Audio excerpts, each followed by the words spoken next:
कभी आपने सोचा है कि जिस इंसान को आप अपना सबसे करीबी मानते हैं, वही आपके परिवार को धीरे-धीरे मिटाने की साजिश कर रहा हो? मैं आज जो कहानी सुनाने जा रहा हूं, वो मुझे इंदौर की एक लड़की जिनका नाम सिया है, उन्होंने भेजी है। और यही लड़की इस कहानी का मेन पात्र भी है। ये कहानी सच्ची है। और यकीन मानिए, सुनने के बाद आप अपने घर के अंदर भी कुछ अनसुना महसूस करेंगे। सिया बताती है उनके घर में सिर्फ वो 3 लोग ही रहते थे।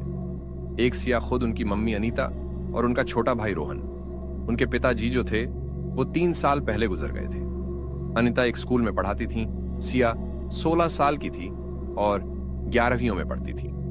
सिया ने बताया सब कुछ सही चल रहा था, पर जैसे ही उनकी मम्मी का प्रमोशन हुआ, उनके पढ़ाई में प्रोग्रेस होने लगी, तो उनके रिश्तेदारों में से एक की निगाहें बदलने लगी। उनकी चाची मनीषा, जो मोस्टली अपने मायके रहती थी, वो कुछ दिनों को लिए उनके घर रहने आ गई। सिया ने बताया कि उनकी चाची बहुत मीठा बोलती थी। दीदी, मैं तो आपकी चिंता में ही आ गई हूं। अकेली औरत क्या क्या झेलेगी, ऐसा सब। मगर सिया ने देखा कि हर रात उनकी चाची के कमरे की लाइटें देर तक जलती थीं। सिया ने यह बात अपनी मम्मी से भी करी थी कि चाची देर रात तक क्यों जगती रहती है, तो उनकी मम्मी ने उल्टा सिया को ही डांट दिया कि तुझे क्या करना, वो जगती रहती होंगी, और क्या पता अकेली अंधेरे में सो नहीं पाती हो तो लाइट ऑन करके सोती हो। सिया ने बताया उन्होंने एक चीज और नोटिस करी थी कि मनीषा जो थी, घर के मंदिर को बार बार साफ करती, पर चुपके से कुछ राख जैसी चीज अंदर छिड़क देती थी। कुछ ही दिनों में सिया की तबीयत गिरने लगी। नींद में चिल्लाना, अचानक गुस्सा करना, और सबसे अजीब, उसकी आंखें कभी कभी इतनी खाली लगती जैसे कोई और बोल रहा हो। डॉक्टर से दिखाया, सब कुछ नॉर्मल। साइकाइट्रिस्ट ने कहा मेंटल स्ट्रेस होगा। मगर एक रात सिया की मां ने उसे बाथरूम में दीवार पर खून से कुछ लिखते हुए पकड़ लिया। मैं नहीं हूं ये मुझे लिखवा रहा है।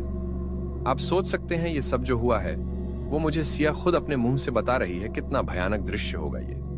सिया ने बताया कि वैसे तो उनकी मम्मी जो हैं, मोहल्ले में ज्यादा किसी से नहीं बोलती थी, पर उनके पड़ोस की सरला आंटी से उनकी मम्मी की अच्छी पटती थी।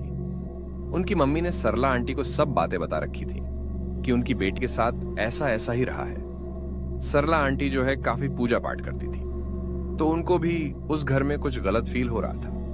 सरला आंटी जो है, उन्होंने सिया की मम्मी से किसी तांत्रिक के पास जाने की सलाह दी थी, क्योंकि उनको ऐसा आभास हो चुका था कि इस घर में कुछ तो गलत है। सिया ने बताया कि यह सब सुन के उनकी मम्मी डर के मारे अपने पुराने परिचित तांत्रिक बाबा गोविंद गिरी के पास सिया को लेकर गई। बाबा सिया की देखते ही अचंभित हो गए। ये सब बातें सिया को भी क्लियर रूप से नहीं पता थी। ये तो उनकी मम्मी ने सिया को बाद में बताई थी, क्योंकि सिया जैसे ही बाबा के पास पहुंचती थी, उसकी हरकतें बदलने लगती थीं। बाबा ने उनकी मम्मी से कहा था कि ये लड़की अभी जिंदा है तो सिर्फ उनके कुल देवता की वजह से, और जिस औरत को तुम बहन जैसी मानती हो, उसी ने इसे मिटाने का पूरा इंतजाम कर रखा है। दोस्तों, इस कहानी को मैं यही समाप्त करता हूं। इसका नेक्स्ट पार्ट जल्दी ही आने वाला है। इसका नेक्स्ट पार्ट देखने के लिए चैनल को अभी सब्सक्राइब करें, ताकि नेक्स्ट पार्ट आपसे कहीं मिस ना हो जाए।